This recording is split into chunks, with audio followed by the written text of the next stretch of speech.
Irmãos, vamos dar início à nossa escola dominical.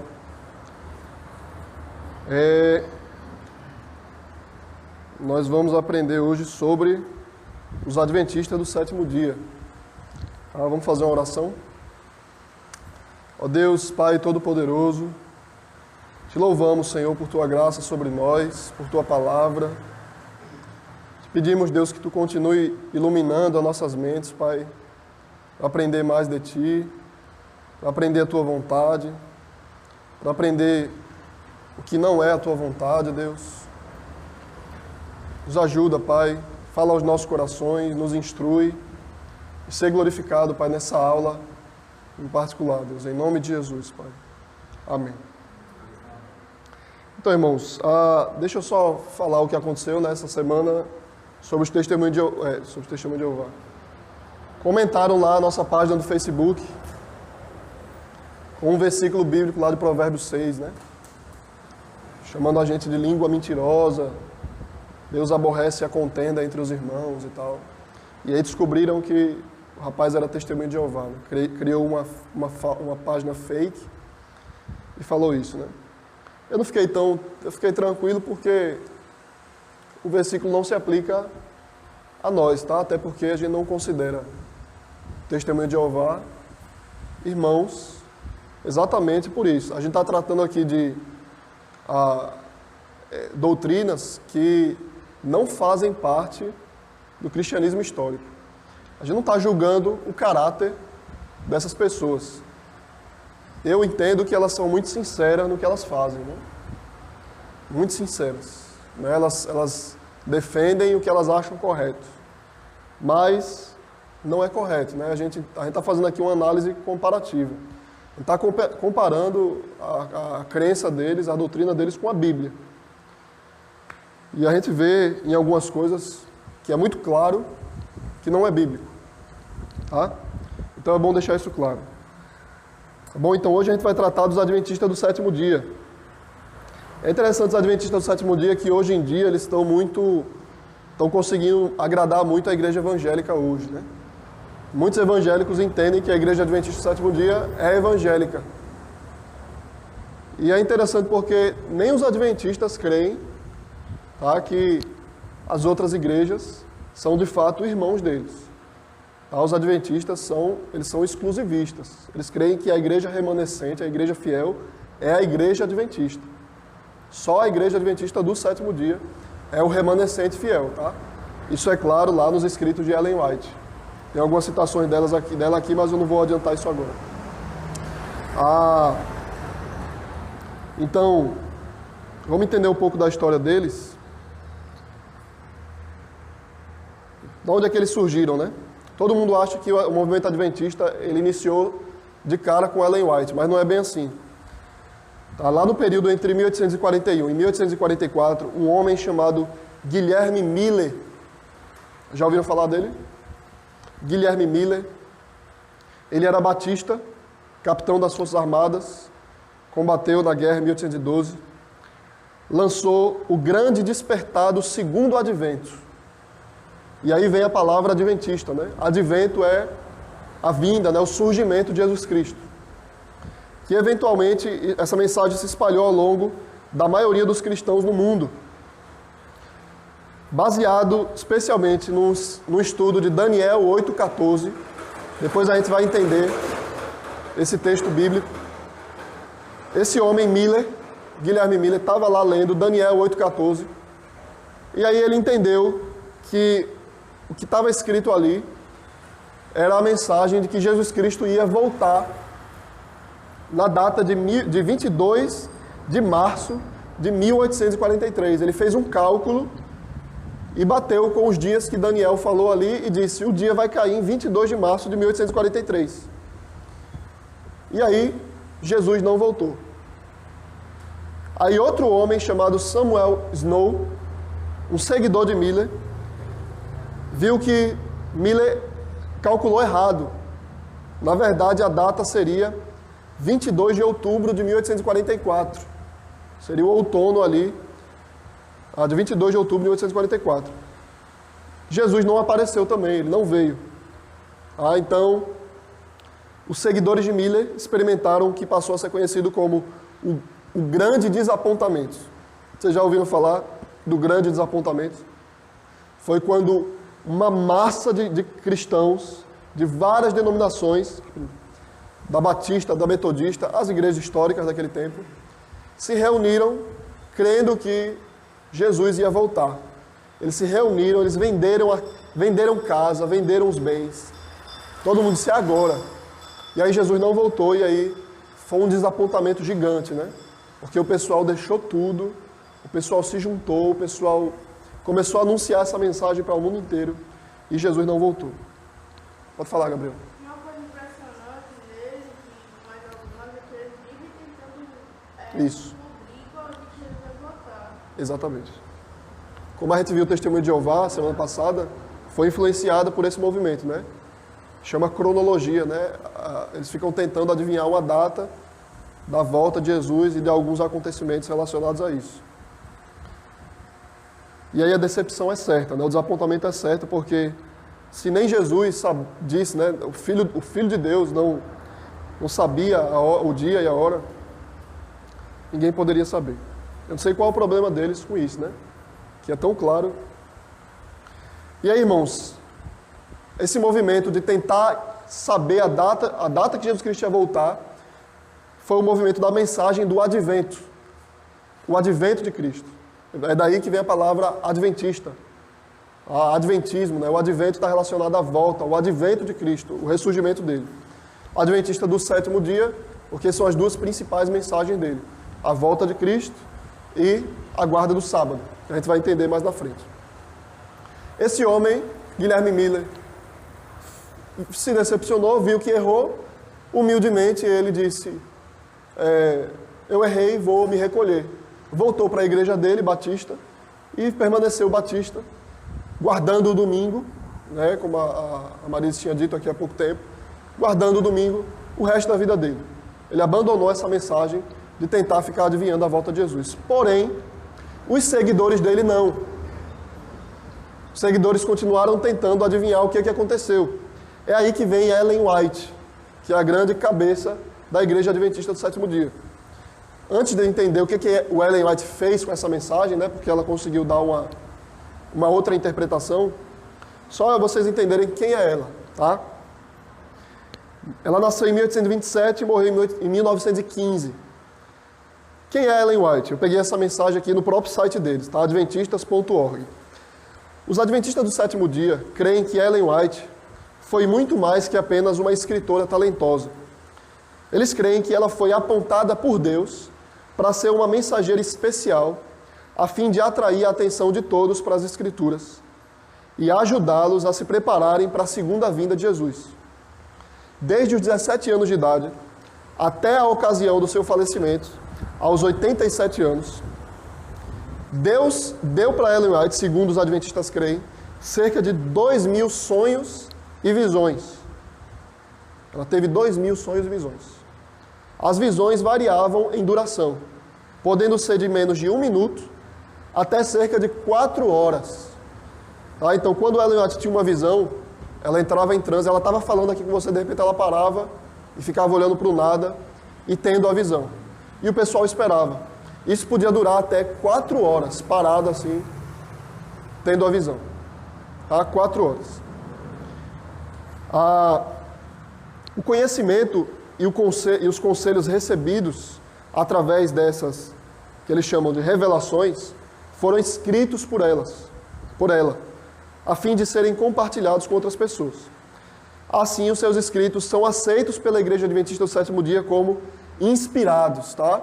Então, as visões de Ellen White têm o mesmo peso de Bíblia, o mesmo peso de Escritura. Isso é do site deles, tá? Deixa eu só... Tem outra parte aqui que eles mesmos falam, tá? Vejam que interessante, tá? Com 9 anos de idade, Ellen White, numa tarde, ao voltar da escola para casa, uma colega dela da escola atirou uma pedra no rosto dela. Quase que ela morreu, tá? Com a pedrada que ela levou no rosto. Foi uma pedrada tão forte que deformou o rosto dela permanentemente. O nariz dela ficou fundo. Afundou o rosto dela. ela ficou inconsciente durante 3 semanas. Desacordada durante 3 semanas. Vocês terem a noção do acidente, né, que ela sofreu.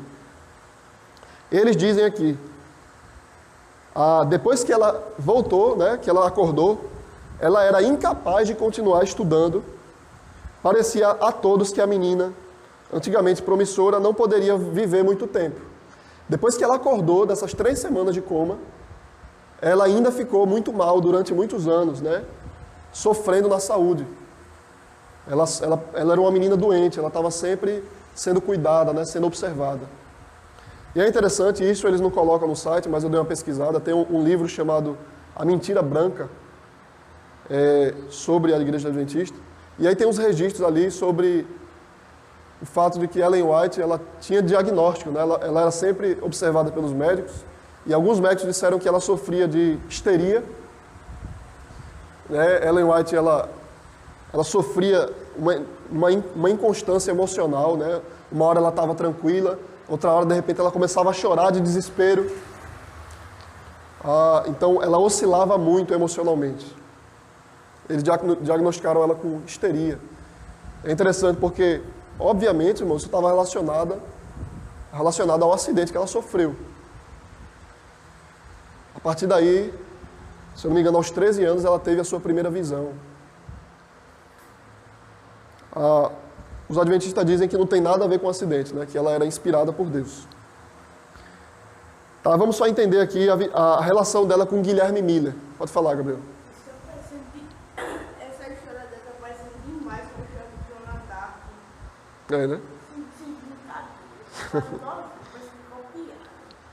Né? Mas é verdade. As revelações já é outra história, né? Vejam só, lá em outro site deles, que é o site mais conhecido aqui no Brasil, Centro White. Tem todas as obras dela lá em PDF, se vocês quiserem ler. Diz assim, foi em fevereiro de 1845, em sua primeira viagem para o leste, que a preciosa luz em relação ao santuário celestial foi manifestada a Ellen White. E aí, numa carta, ela disse assim, a sua visão. Deus mostrou-me o seguinte: eu vi um trono, e sobre ele assentado o Pai e o seu Filho Jesus Cristo. Vi o Pai erguer-se do trono, e em uma carruagem de fogo entrar no Santíssimo, dentro do véu, assentar-se ali Jesus, né? Vi um carro de nuvens com rodas como chamas de fogo. Anjos estavam ao redor de toda a carruagem, ao ela vir onde Jesus estava. Ele entrou no carro e foi conduzido para o Santíssimo, onde o Pai estava sentado.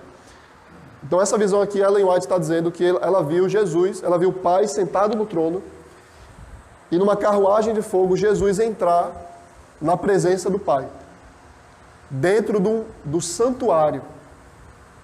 Vocês lembram o que é o santuário? O santuário do Antigo Testamento, foi apresentado o modelo de santuário lá em Êxodo 40 a Moisés. Moisés devia construir o santuário. O que era o santuário? Era um lugar onde Deus ia se manifestar ao povo, especialmente ao sacerdote, no caso Moisés ali. O santuário era dividido basicamente em 2 partes. O santo lugar, que era o compartimento onde o sacerdote comum podia entrar, e o santo dos santos, que era onde ficava a arca da aliança, com os 10 mandamentos. Só quem entrava ali era o sumo sacerdote. Só ele podia entrar. Se outra pessoa entrasse, morria. Ele só entrava ali uma vez por ano para apresentar o sacrifício da expiação pelos pecados da comunidade. Ellen White diz que viu numa visão, ela viu que tem um santuário desse no céu, que é dentro desse santuário que Deus, o Pai, habita. E Jesus só entrou nesse santuário depois de certo tempo. Vamos entender aqui. Lá no livro mais famoso dela, O Grande Conflito. Agora mais não, mas tinha. Eles passaram a crer na Trindade há pouco tempo. Tá? Eles tinham um problema com a Trindade. Inclusive o marido de Ellen White, ele era unitarista, ele era contra a Trindade. Tá? O marido dela, que era o cabeça dela, né, que divulgou muito das visões dela, não cria na Trindade. E o movimento a que ela se associou inicialmente não cria na Trindade, que era o movimento do marido dela. Né? Aí vejam só, deixa eu só ler aqui um pedaço do Grande Conflito, que é o livro mais famoso da Ellen White. Ela diz assim: como os sacerdotes no santuário terrestre entravam no Santíssimo uma vez por ano para purificar o santuário, Jesus entrou no Santíssimo do céu, no final dos 2.300 dias de Daniel 8:14, em 1844, para fazer uma expiação final para todos que pudessem ser beneficiados pela sua mediação e purificar o santuário. Então veja aqui o que aconteceu, irmãos. A partir daqui, a gente vai entender... Então, no caso aí, ela fez uma interpretação da Bíblia com base na visão dela. Exatamente. Vejam só. A gente vai entender o que aconteceu aqui. Vocês lembram que Guilherme Miller, ele, não por uma visão, ele pegou ali Daniel 8:14 e tentou calcular a vinda de Cristo. Ele errou. Ellen White teve uma visão, segundo ela, que na verdade Miller entendeu errado a mensagem. Que aquilo ali não tratava da segunda vinda de Jesus. Aquela data ali falava, na verdade, do dia em que Jesus iria entrar no santo lugar lá no céu para oferecer a parte final da expiação pelos pecados dos adventistas, que é o povo de Deus remanescente. Vamos entender isso melhor. A gente vai ler, vamos ler aqui só para vocês entenderem, Daniel 8:14, se o Davi puder abrir e ler, só para a gente entender do que se trata, mas mais para frente a gente vai tentar interpretar, tá? Pode ler, Davi, em voz alta. Ele me disse, até 2.300 tardes e manhãs, e o santuário será purificado. Pronto, o versículo diz assim. Daniel diz que Deus disse para ele, né? Até 2.300 tardes e manhãs, e o santuário vai ser purificado. Guilherme Miller entendeu ali que o santuário era a terra, e que Jesus ia purificar a terra daqui a 2.300 dias, a partir de uma data que ele colocou lá, até 1843. Então ele entendeu que Jesus ia voltar para purificar a terra. Ele entendeu errado. Ellen White vem e diz, não é isso que o livro está dizendo, que a Bíblia está dizendo. O santuário ali, na verdade, é um santuário não na terra, mas no céu. Tá? Essa doutrina, irmãos, do santuário celestial, também chamada doutrina do juízo investigativo, é a base dos adventistas do sétimo dia. Eles são fundamentados nessa doutrina, tá? É interessante, porque se a gente mostrar que essa doutrina está errada, o adventismo desaparece. Tudo vem daí. Outra pergunta, quando eles falam que Jesus Cristo foi fazer uma expiação no santuário, dizendo que a expiação, que a Bíblia não foi suficiente. Exatamente. Não tinha terminado. Vamos entender isso aí, tá? A gente vai ler os escritos dela para ver claramente isso. Então, o que aconteceu? Com o grande desapontamento, em 1844, os seguidores de Guilherme Miller ficaram muito desapontados com o que aconteceu. Jesus não voltou, mas isso não foi motivo para eles pararem. A jovem Ellen White convenceu o grupo que Cristo tinha sim vindo, só que não para a terra.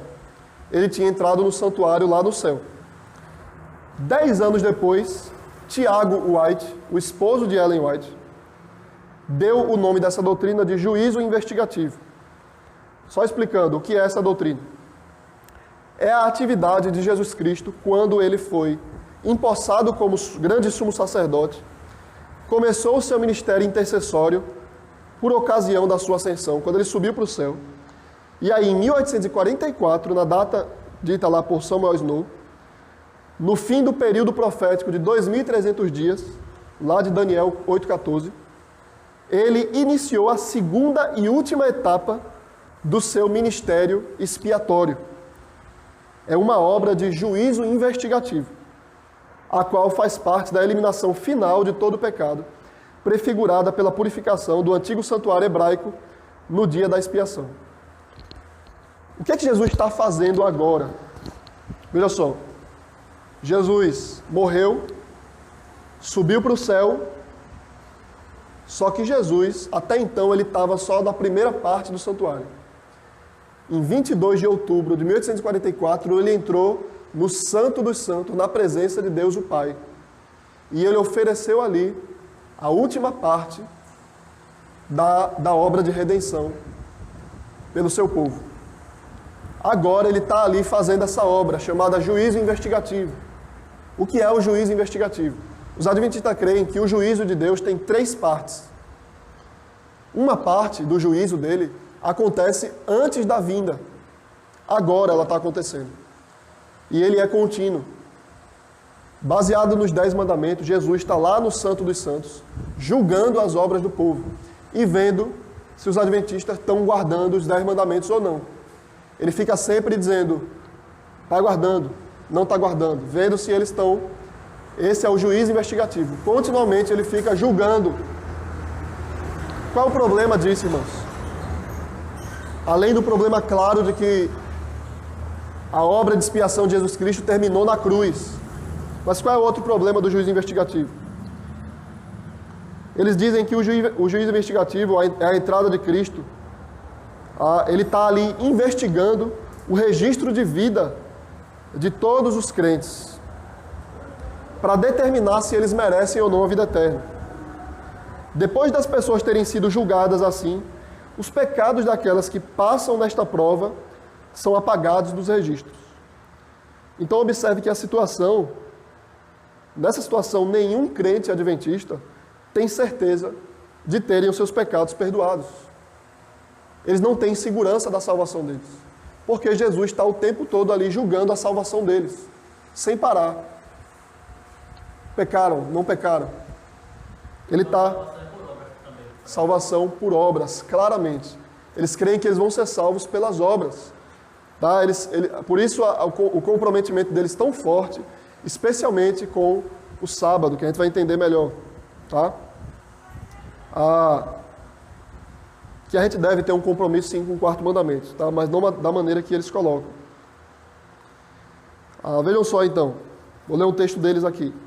De start, os que seguiram a luz da palavra profética viram que em vez de Jesus vir para a terra, como Guilherme Miller tinha dito, ao terminarem os 2.300 dias, em 1844, entrou ele então no lugar santíssimo do santuário celeste, a fim de levar a efeito a obra final da expiação, preparatória para a sua segunda vinda. É impossível, ela diz, é impossível que os pecados dos homens sejam cancelados antes de concluído o juízo investigativo. Então, para eles, o nosso pecado não foi derrotado. Para eles, a nossa obra de salvação não foi finalizada ainda. A cruz foi só uma introdução. Tá? Não. Isso é um trecho de qual? Rapaz, Liris, eu não coloquei a nota de rodapé, faltou aqui. Eu apaguei sem querer. Mas é de Ellen White, tá? Enfim, se o adventista ouvir, ele não vai dizer que eu estou mentindo, não, tá? Está no livro dele.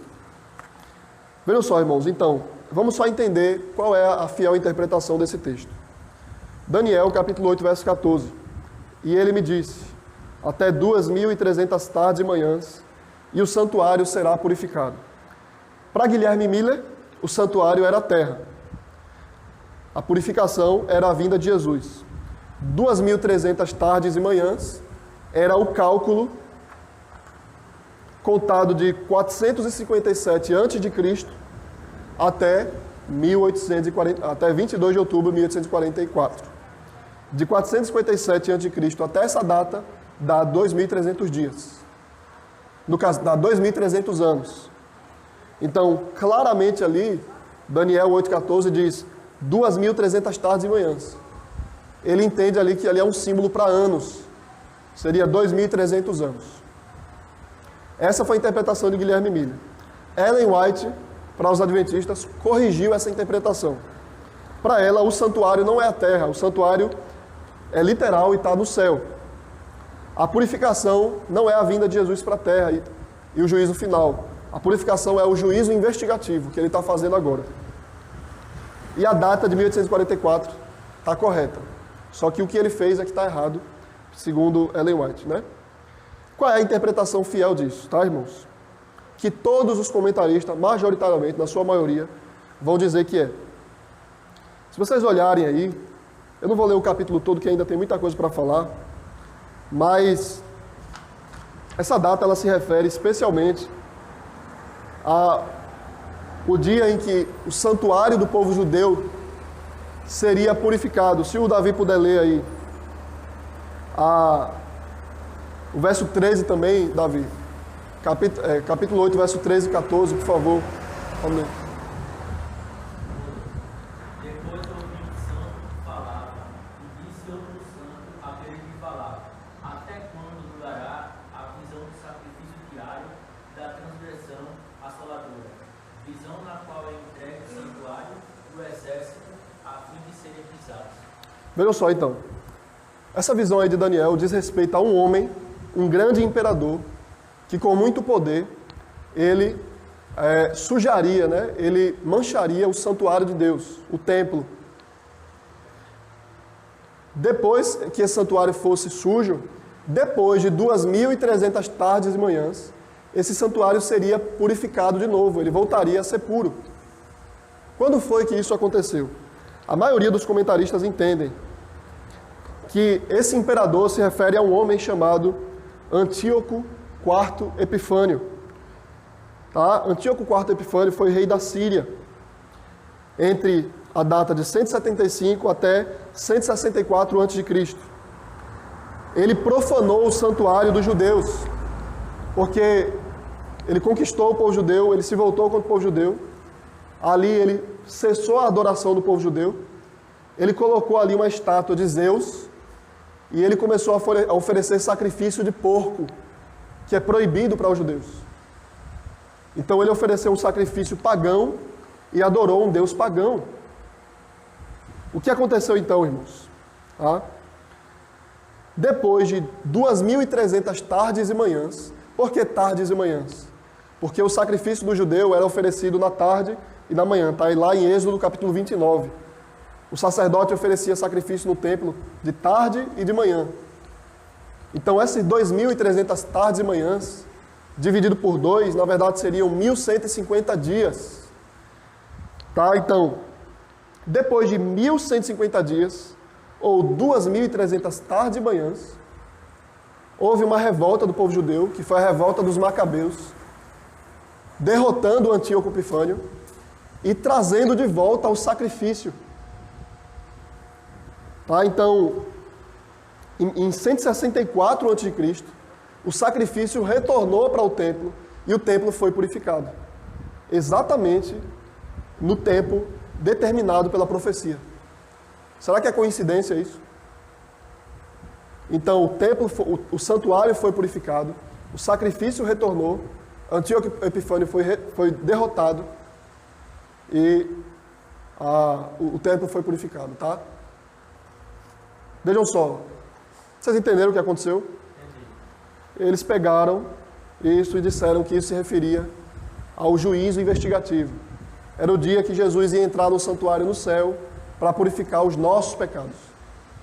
Da onde eles tiraram isso? Daqui, dessa mensagem, desse texto. Nem tem como, porque o próprio texto não dá nenhuma base para dizer que isso aqui são anos. Pois é. Se você seguir o capítulo 8, está falando sobre esse rei, né? Antíoco Epifânio, e é a interpretação literal, né? Mais óbvia no texto. Exatamente, é o que está claro no texto. Tá?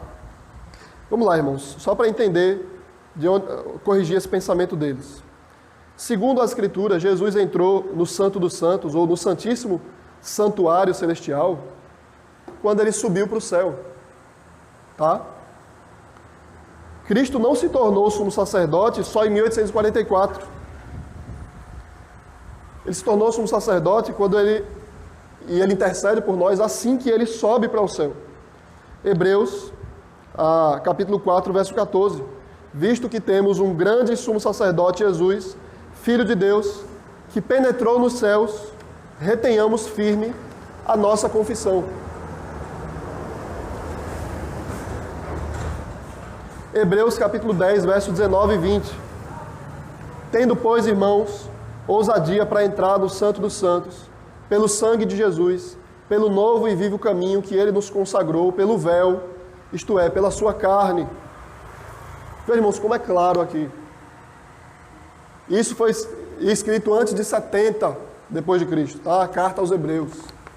E o texto está dizendo que Jesus já tinha entrado no Santo dos Santos. Qual é o Santo dos Santos?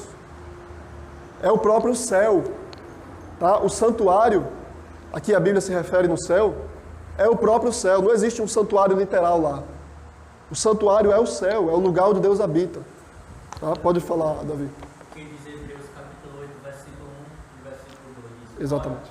o essencial das coisas que temos dito é que possuímos tal sacerdote, que assentou à destra do trono da majestade nos céus, como um ministro do santuário e guardião do tabernáculo que o Senhor erigiu, e não homem. Mas no capítulo anterior, no versículo 25, fala que Cristo já intercede por nós. Perfeito. Vejam só. E aí eles usam exatamente esse texto que você usou, Hebreus 8, 1 e 2, para dizer que tem um santuário no céu. Eles usam exatamente esse texto aí. Tá? E especialmente Apocalipse 11, 19 também. Qual o problema deles, né?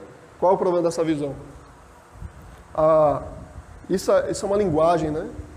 É uma linguagem para descrever o céu dessa forma. Por exemplo, não faz nem sentido, até porque o santuário, ele nem era o estágio final que o Antigo Testamento queria trazer para a maneira como Deus ia se revelar no Antigo Testamento. O santuário era só um comecinho. Na verdade, o templo era a grande obra. Né? Eles se apegam ao santuário. Né? Vejam só, outra coisa. Não era só o santuário que era uma sombra do céu. A terra de Canaã apontava para o céu também. Tá? E será que tem uma terra de Canaã lá no céu? O céu é a terra de Canaã, para onde a terra de Canaã apontava. O céu é o santuário para onde o templo apontava. Tá? Então não faz sentido dizer que tem um santuário no céu. E aí, só para finalizar essa parte, irmãos, eu vou entrar em outra doutrina sobre o trabalho que Jesus realiza como sumo sacerdote. Hebreus capítulo 1, verso 3. Havendo feito por si mesmo a purificação dos nossos pecados, assentou-se à destra da majestade nas alturas. Então lá, quando Jesus morreu, ressuscitou e subiu para o céu, ele se assentou à direita de Deus. Os adventistas dizem que só em 1844 foi que Jesus entrou na presença de Deus. Vê que absurdo. Então, a expiação deles é incompleta. Hebreus 1, 3. Tá? Essa é uma doutrina que é a base deles e é muito estranha, né? Deixa eu dizer outra coisa para vocês. Outra doutrina deles que é muito diferente das igrejas evangélicas, do cristianismo histórico. Os adventistas creem, baseado numa visão, eles interpretam, sempre baseado numa visão, eles interpretam a Bíblia, que no final, no dia do juízo, Satanás vai levar sobre si os nossos pecados. Deixa eu ler isso para vocês, tá? Está lá em O Grande Conflito, página 669. Baseando-se nos 2 bodes da expiação, Ellen White ensinou assim, abre aspas, tendo sido os pecados dos justos transferidos para Satanás, tem ele de sofrer não somente pela própria rebelião, mas por todos os pecados que fez o povo de Deus cometer. Então, os pecados dos justos é transferido para Satanás e aí ele é enviado para o inferno. Baseado em que eles falam isso? Primeiro, baseado na visão dela. Segundo, baseado num texto bíblico, lá de Levítico, capítulo 16. Eu queria que alguém abrisse e lesse, por favor, para entender como é que da onde eles tiraram isso, tá? A partir do verso 5 até o 11. 16, verso 5 a 11. Pode ler. Da congregação dos filhos de Israel tomará 2 bodes para a oferta pelo pecado e um carneiro para o holocausto. Arão trará o novilho da sua oferta pelo pecado e fará expiação por si e pela sua casa. Também tomará ambos os bodes e os porá perante o Senhor, à porta da tenda da congregação. Lançará sorte sobre os 2 bodes, uma para o Senhor e outra para o bode emissário. Arão fará jogar o bode sobre a qual cair a sorte para o Senhor, e oferecerá por oferta pelo pecado. Mas o bode sobre o que cair a sorte para o bode emissário será apresentado vivo perante o Senhor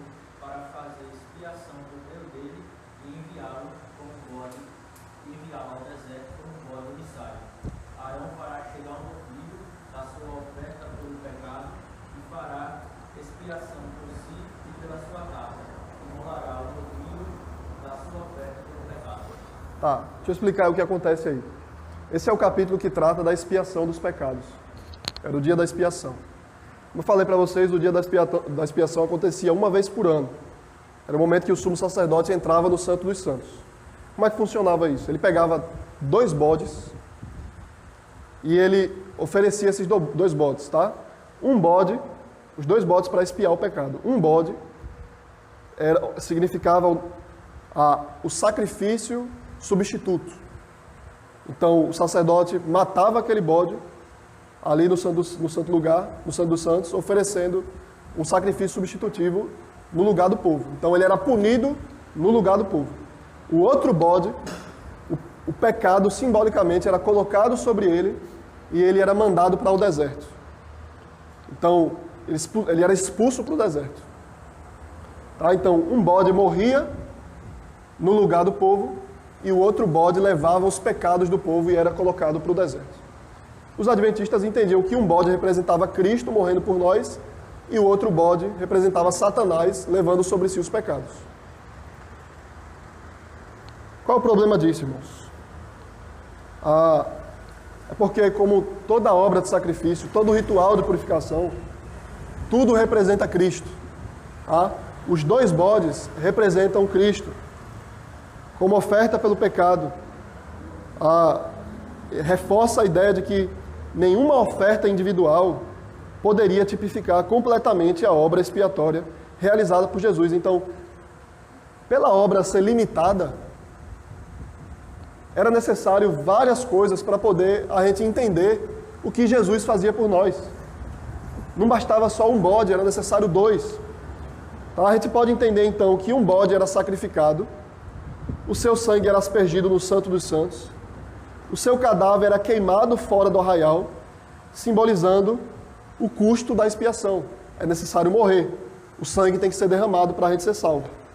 O outro bode, também chamado bode expiatório, era expulso do arraial com vida, carregando sobre si os pecados da nação, simbolizando o afastamento do pecado e da culpa do povo de Israel.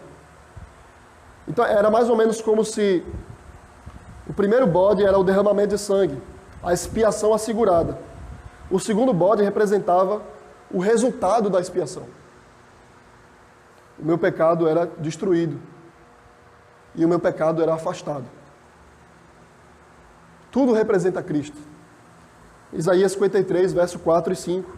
Verdadeiramente Ele tomou sobre si as nossas enfermidades e as nossas dores levou sobre si.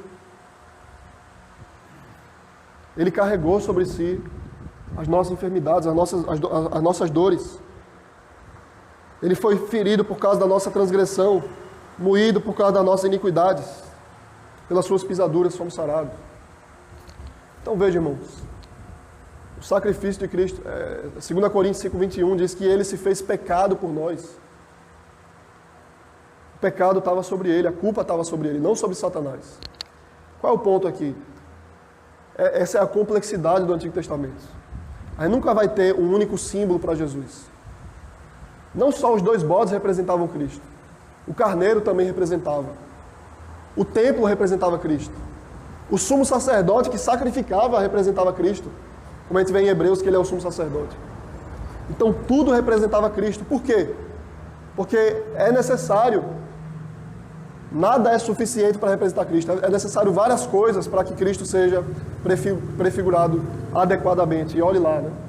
Pode falar, Liz. Porque existe um motivo que diz porque que tinha que ser Cristo, né? Que ia ser sacrificado e que ia carregar os nossos pecados, né? Porque ele tinha uma natureza divina e uma humana. Então tinha que ser necessariamente Cristo, não podia ser Satanás. E você pode ver até nesse trecho que a gente leu que era tirado a sorte, né? Para escolher qual era o que ia ficar, o que ia ser sacrificado e o que não ia. Então, assim, não o bicho era aleatório, mas só que se você for fazer uma comparação, né, de, sei lá, você tanto faz se for Cristo que vai fazer isso ou Satanás que vai fazer aquilo, entendeu? Pode ser um ou outro, não pode ser um ou outro. Exatamente. Necessariamente Cristo. Perfeito. Eu também penso para a tipologia, porque normalmente o sacrifício era um animal puro, que não fosse puro. nesse caso, como isso iria apontar para Satanás? Exatamente. Pois é, né? Como é que Satanás ia levar sobre si o nosso pecado? Então vocês veem, né? O que é a revelação extra, né? Eles dizem, a gente tem a Bíblia e a revelação. Irmãos, isso não é verdade, tá? Isso é uma mentira. Sempre que tem uma revelação extra, eles vão interpretar a Bíblia a partir da revelação. Então a revelação é o que julga a Escritura e não o contrário, apesar de eles dizerem que não. É isso que a gente vê na prática. O ponto é o seguinte, esse mais que eles colocam, sempre mostra a mentira Pois é. em si. O mais, né? Pois é. Nós temos a Bíblia, nós acreditamos na Bíblia, mas esse mais já mostra que eles já não creem na Bíblia, né? Pelo que a gente viu, se for só pela Bíblia, eles não têm base nenhuma. Eles sempre têm que ter alguma revelação. Exatamente. Seja testemunho de Jeová, seja Mormon ou se for os adventistas. Sempre esse marco que lá se fala. Isso. Vejam só, essa outra doutrina estranha. Outra doutrina esquisita deles, tá? Mundos não caídos. A gente viu com os Mormons, que os Mormons creem que um dia eles vão ser como Deus e cada um vai ter o seu próprio mundo. Né? O Davi falou que o professor dele é Mormon e disse, eu estou doido logo para ser Deus, para ter o meu mundo, que eu vou fazer tudo o que eu quiser. Então vejam, não é só os Mormons que creem dessa forma, os Adventistas também creem que existem outros mundos além do planeta Terra, que são habitados por pessoas, e essas pessoas não pecaram. Só a gente pecou. São mundos iguais ao nosso. É um mundo que tem gente, lá tem uma árvore também do conhecimento do bem e do mal. Quem comer vai pecar, mas ninguém comeu, só Adão, só o nosso Adão comeu e caiu. Vejam só, Primeiros Escritos, página 39 e 40. Ellen White diz, o Senhor me proporcionou uma visão de outros mundos. Asas foram dadas para mim, e um anjo me acompanhou da cidade a um lugar magnífico e glorioso. Os habitantes do lugar eram de todas as estaturas, todos os tamanhos, nobres, majestosos e formosos. Então eu fui levada ao mundo que tinha 7 luas. Vi ali o bom e velho Enoque. Lembram de Enoque? Que foi trasladado, não morreu, né? Eu pedi ao meu anjo assistente que me deixasse ficar ali. Ela não queria mais voltar, era tão bom que ela não queria voltar. Disse então o anjo, deves voltar, e se fores fiel, juntamente com 144 mil, terás o privilégio de visitar todos os mundos e ver as obras das mãos de Deus. Então ela disse que numa visão ela foi levada para esses mundos, e ela viu ali Enoque estava lá nesse mundo. Se eu não me engano, ela até diz que esse mundo era Saturno, se eu não me engano. Ou isso é de outra visão. E ela viu Enoque ali. Lembram que Enoque não morreu? Ele foi levado, foi trasladado, foi arrebatado para o céu. Tá? E aí eles vão ter alguns textos bíblicos, mas forçação de barra, né? Por exemplo, Apocalipse 12:12 diz assim, por isso alegrai-vos, ó céus. Aí dizem, olha aí, os céus estão no plural. Significa o quê? Que existem vários mundos. Né? Então, é nisso que eles se baseiam, tá? Eles também acreditam que é literal, como é que você Sim. Eles acreditam que existe um remanescente de 144 mil, mas, além disso, outro grupo de pessoas que também vão ser salvos. Então, está tudo interligado, né? São tudo amigo aí. Outra doutrina estranha deles, irmãos, que nós não cremos, mas que boa parte da igreja evangélica crê hoje, tá? Que é a doutrina do sono da alma. Tá? Talvez até alguns de vocês aqui ainda creiam, não sei, mas porque eu nunca ensinei sobre isso. Eles acreditam que quando a gente morre, a gente fica dormindo até a volta de Jesus. Tá? Isso está errado, tá, irmãos? Nós não cremos dessa forma. Quando a gente morre, o nosso corpo ele fica na terra, mas a nossa alma volta para Deus. Ou vai para o inferno ou vai para o céu. Imediatamente, né? Hebreus 9:27 diz que o juízo precede imediatamente a morte. Assim que você morre, você é julgado. Tá? Só que o nosso corpo vai ficar enterrado até a volta de Jesus. Quando Jesus volta, então a nossa alma ela se une novamente ao corpo, o corpo é ressuscitado, e aí definitivamente a gente é lançado no inferno ou vai para o céu. Tá? A confissão, ela bota isso bem fácil. Perfeito. Ela fala bem assim, no capítulo 32, primeiro parágrafo. Pode ler. O corpo dos homens, depois da morte, volta ao pó e vê a corrupção. Mas a alma deles, nem morre nem dorme, tendo uma substância imortal, volta imediatamente para Deus que a deu. A alma dos justos, sendo tão aperfeiçoada em santidade, é recebida ao mais alto dos céus, onde vê a face de Deus em luz e glória, esperando a plena redenção do corpo deles. E a alma dos ímpios entra no inferno, onde ficará em tormentos e em trevas espessas, reservadas para o juízo do grande dia final.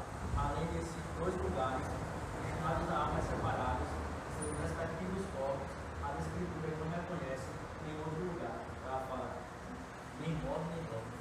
Eles são também aquelas que a alma vai ser destruída. Exatamente. Uma coisa está ligada à outra, né? Então veja, irmãos, a Bíblia é clara aí, tá? O homem, quando ele morre, o seu espírito ele sobrevive e ele fica acordado, né? Eclesiastes, capítulo 12, verso 7, diz que imediatamente após a morte, a alma volta para Deus que o fez, tá? O espírito se separa do corpo na hora da morte. Lucas 20, 37, 38, 23, 43, Atos 7, 59, que foi o caso de Estevão, por exemplo, Atos 7, 59. Ele continua consciente de si mesmo com todas as suas faculdades e atividades depois da morte. Né? Então você não está dormindo quando morre, você está consciente. Lembram de o rico e o Lázaro, a Lucas capítulo 16. O rico morre e assim que ele morre ele vai para o inferno e ele sente lá as dores do inferno. E Lázaro vai para o céu, para o seio de Abraão. E ele desfruta do céu assim que morre. Mas ainda assim fica esperando o dia do juízo. Aí o corpo fica esperando o dia do juízo. O corpo fica enterrado. Tá? É porque, irmãos, a gente trata o nosso corpo como se fosse um pedaço de carne. Só que o meu corpo sou eu. E a minha alma sou eu também. Só que eu, quando eu morro, e essa é a palavra morte. Morte significa separação. Literalmente morte é separação. Por que separação? Porque quando a gente morre, o corpo e a alma se separam.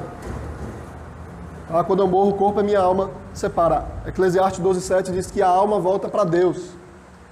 E o corpo fica na terra. Volta para Deus em dois sentidos. Se eu sou salvo, volta para Deus na sua presença graciosa. Se eu me perdi, volta para Deus na sua presença de ira e justiça, que é o inferno. Mas volta para Deus. Tá? Quando fala ressurreição do corpo, e a Bíblia é clara sobre isso, o corpo ressuscita. É o corpo que ressuscita. As pessoas que acreditam no sono da alma, elas acreditam que a única pessoa que foi para o céu após morrer foi o ladrão. Sim.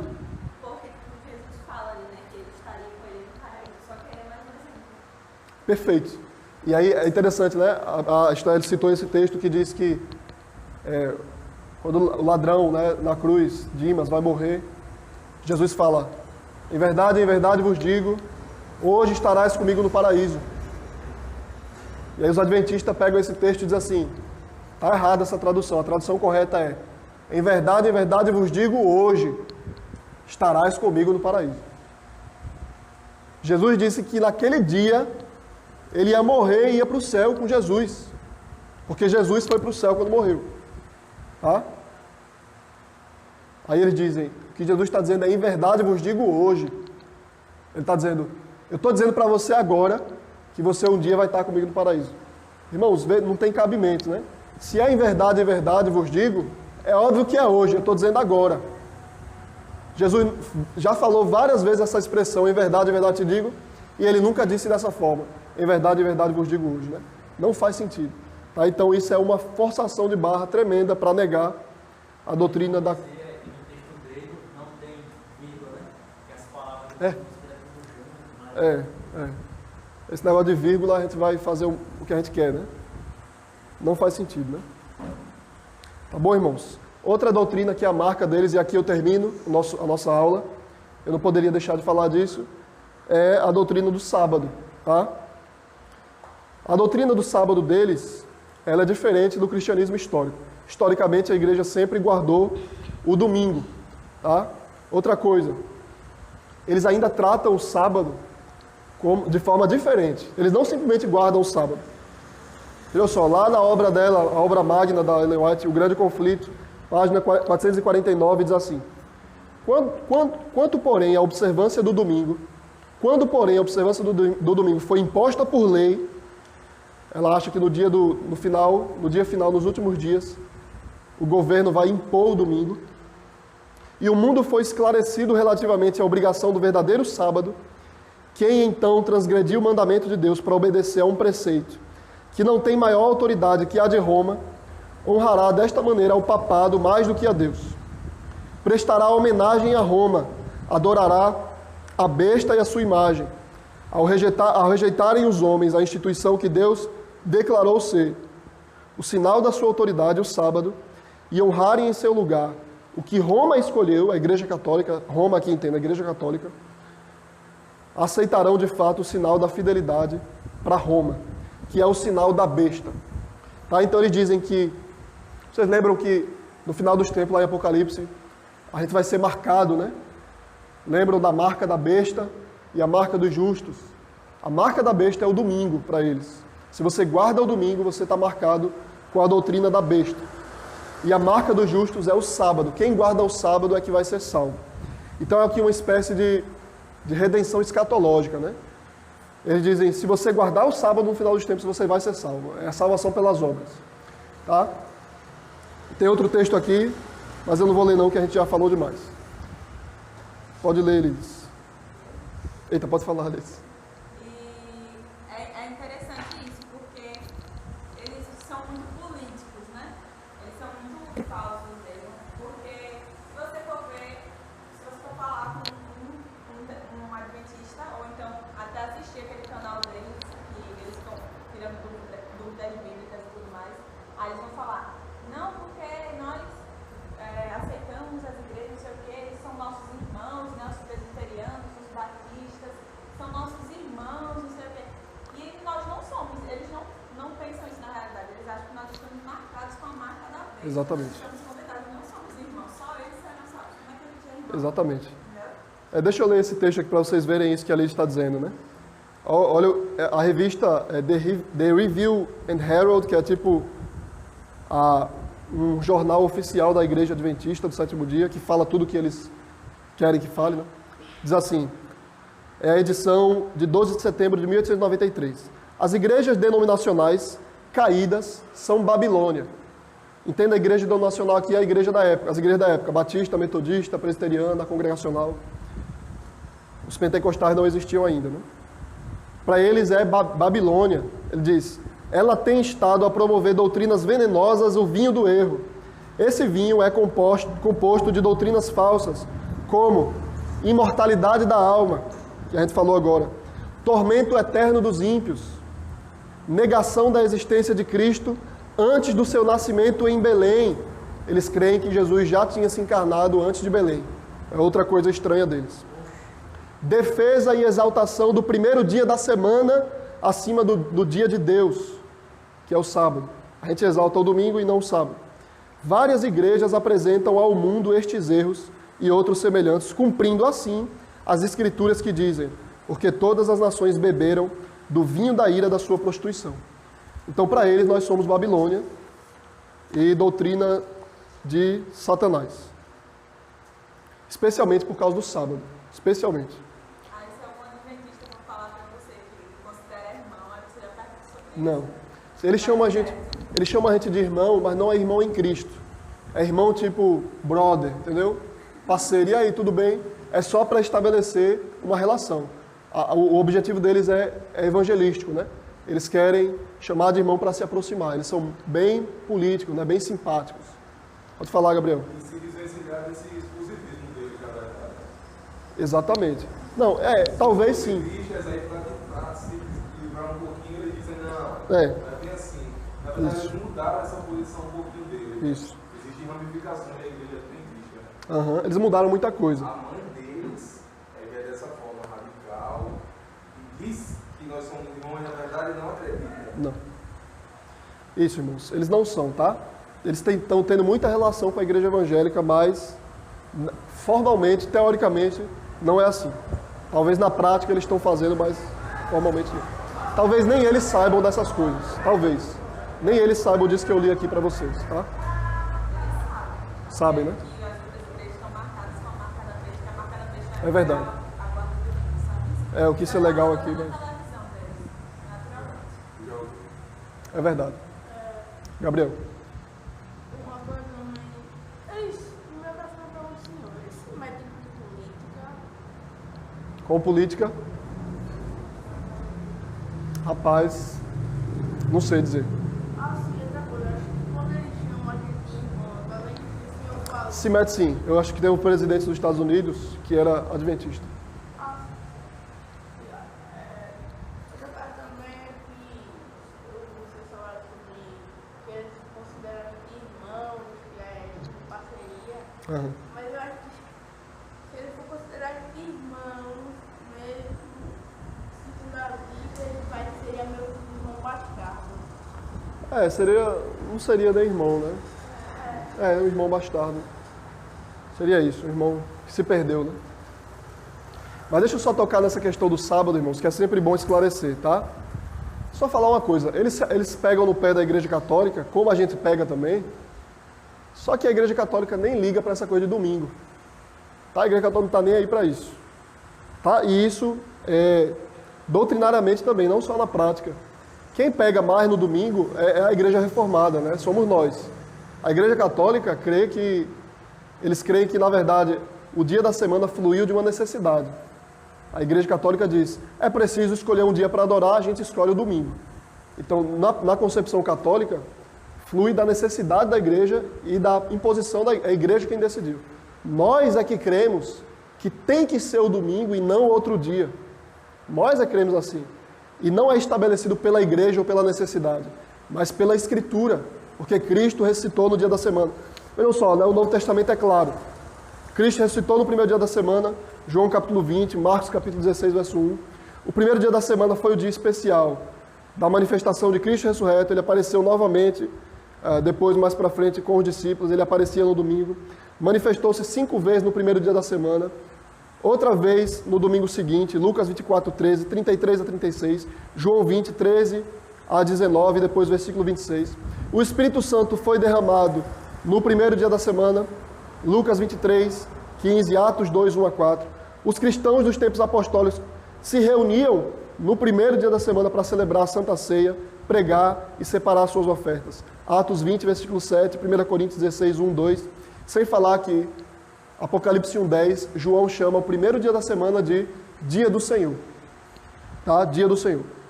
E aí, assim que os apóstolos morrem, a igreja primitiva guarda o domingo. Isso é histórico. Isso é histórico. Até eles reconhecem.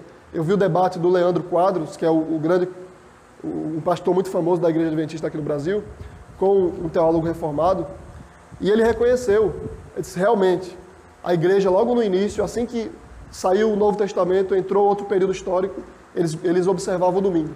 Mas a gente tem que ficar com a Bíblia, eles diziam, né? A gente tem que ficar com a Bíblia que diz que é o sábado. Eles não entendem que o sábado mudou para o domingo, tá? Isso não é pecado, irmãos. Isso não é errado, não é que Deus mudou. Por exemplo, vou dar um exemplo que eles aceitam, tá? A Páscoa.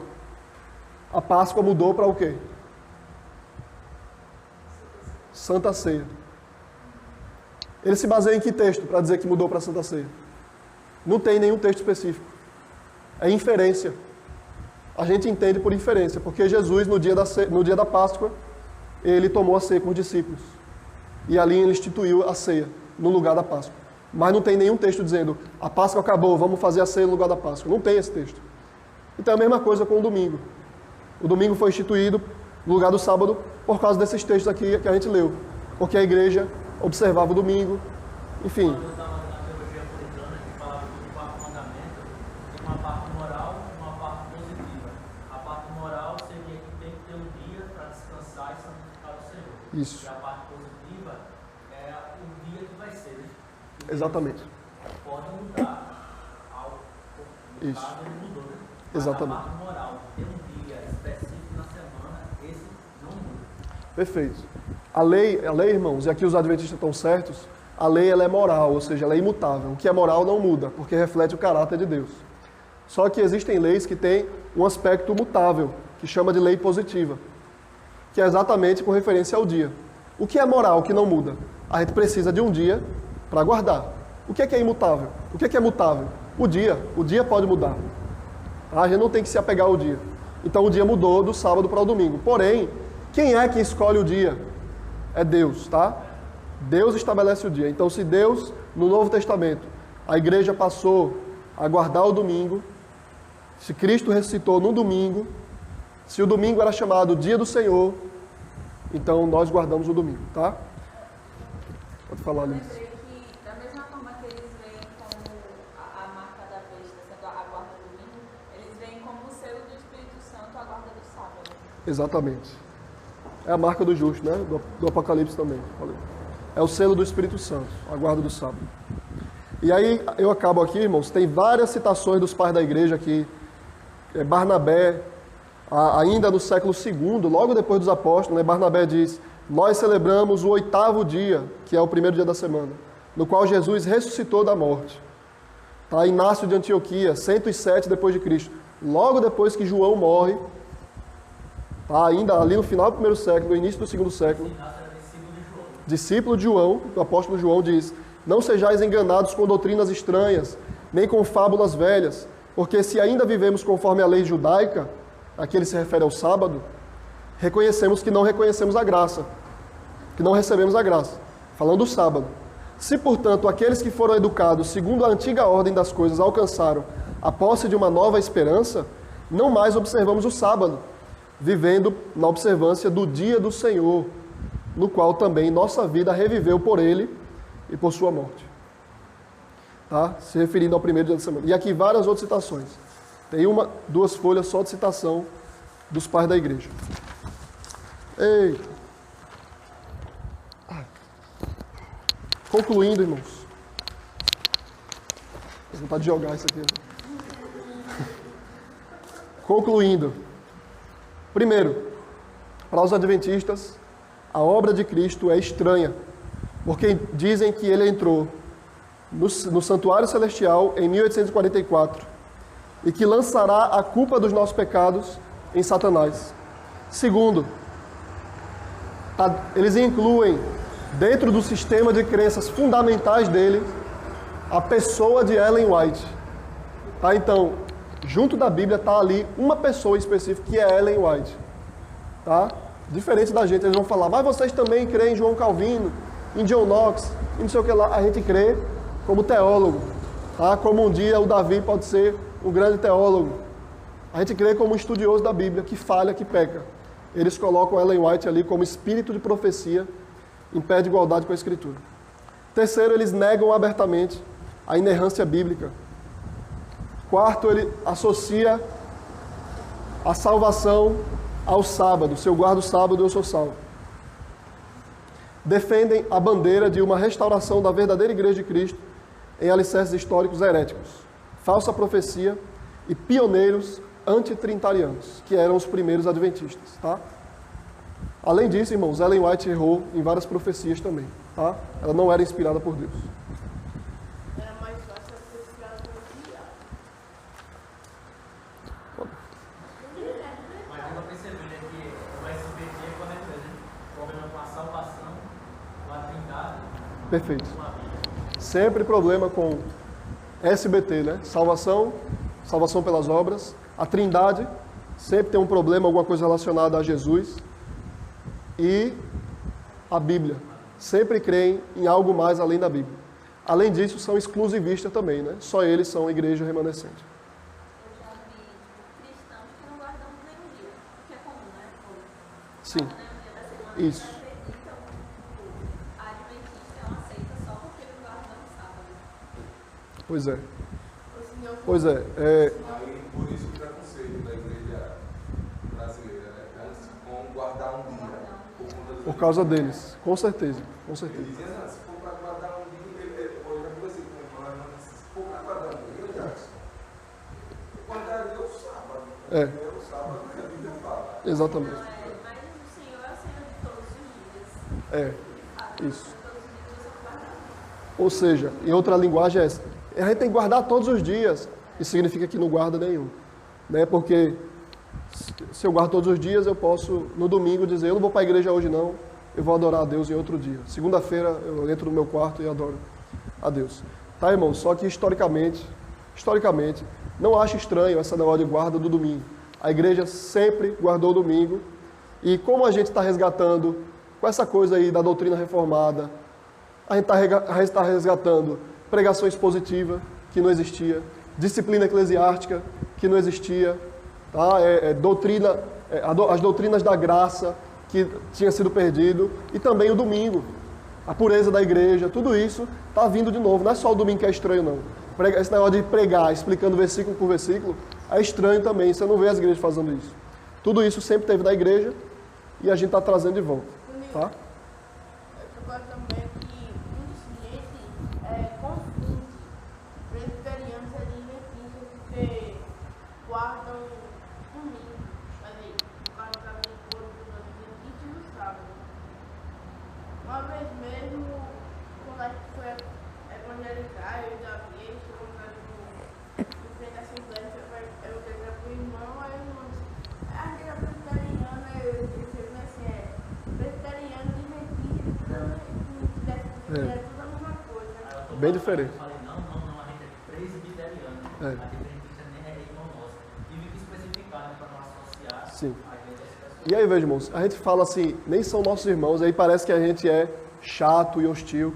Só que eles não são nossos irmãos porque negam doutrinas fundamentais do cristianismo. Mas a gente não é exclusivista, como eles são. Assembleia de Deus são nossos irmãos, batistas são nossos irmãos.